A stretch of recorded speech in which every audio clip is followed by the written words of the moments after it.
Well, it looks like I'm the only one who couldn't get into the original Santa Claus movie, as they made not one, but two sequels to this film, both with Tim Allen reprising the role. How do they hold up? Well, I guess like the first Santa Claus, there's some elements that are really magical, unique, and nice, while other moments are painfully predictable and extremely boring, and, well, do they balance out? Well, that depends which one you're looking at. In Santa Claus 2, The Mrs. Claus, Tim Allen has to find himself a wife and get married, or else all the powers of Santa Claus will disappear. And of course, being typical Disney, he only has a month to do it and convince her to marry him.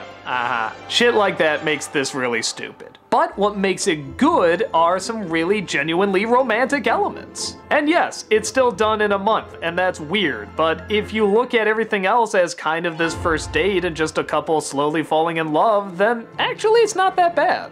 He tries courting a principal at a school that at first he thinks is really cold-hearted, but the more he talks to her, the more he realizes that there's actually more to her than he thought.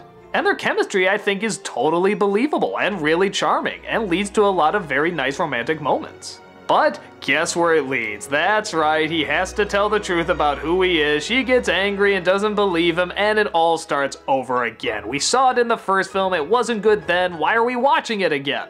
But to the movie's credit, there's a subplot about a robot Santa who's taking over the North Pole, and it's surprisingly really funny. Let me rephrase that. It's so awkwardly acted that you can't help but find it funny. And I don't know if that was intentional or not, but it actually does get a giggle out of me.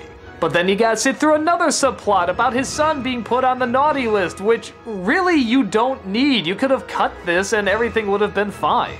And he also had to sit through some incredibly unfunny moments where Tim Allen seems like a jerk and is really annoying, but then at other times he seems really charming and really nice, and at other moments the comic relief can be really funny, at other moments they can be really not funny, and oh, it's just all over the place. But for me though, I at least give the movie credit that's trying something different. For the most part. There's another Claus and there's another mission, but at the same time, we see more of the North Pole, and we see some really nice Christmassy moments, and we see Santa Claus actually being really charming, and yeah, Tim Allen actually is turning out to be a very unique kind of Santa Claus. It's still Tim Allen, but yeah, he sort of gives it his own spin. So I did find myself actually liking it enough, because yeah, there's enough unique things to it. The third one, on the other hand, is a bit of a different story. This one's called The Escape Clause, and we have Martin Short come in as Jack Frost, who's trying to totally dethrone Santa and take over his job.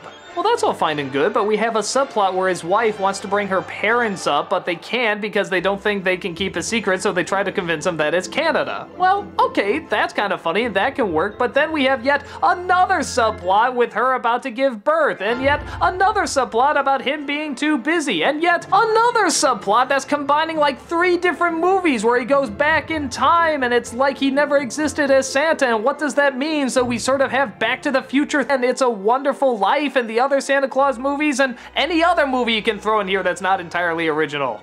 There's still some strong elements, like I enjoy how a lot of the machines making the toys break down, so he has to make the bits of the toys that are still around into one other toy, a brand new toy that's actually pretty cool. Again, it's showcasing how the Tim Allen personality could actually make an okay Santa Claus. But the parents are miserable characters, most of the time it's just spent with people being unhappy, not getting many laughs, even Martin Short is really underplayed in his comedy. But the designs are still really nice, and I really enjoy these enchanted side characters like the Easter Bunny and Father Time and stuff like that. They were a good addition in the second film, and they make much more of an appearance here, and I really like them. But for me, there's just not enough fun to it, or comedy. So yeah, on the whole, I actually would kind of recommend the second one if you can get through some of the bullshit, but the third one just has too much bullshit for me. I give credit that they tried to do something new with the idea and at least try to evolve it, and when it works, it's great, but when it doesn't, it's a pretty awkwardly annoying Christmas. But hell, if you're a Christmas junkie like me, you're gonna see it anyway. So check it out and draw your own conclusions.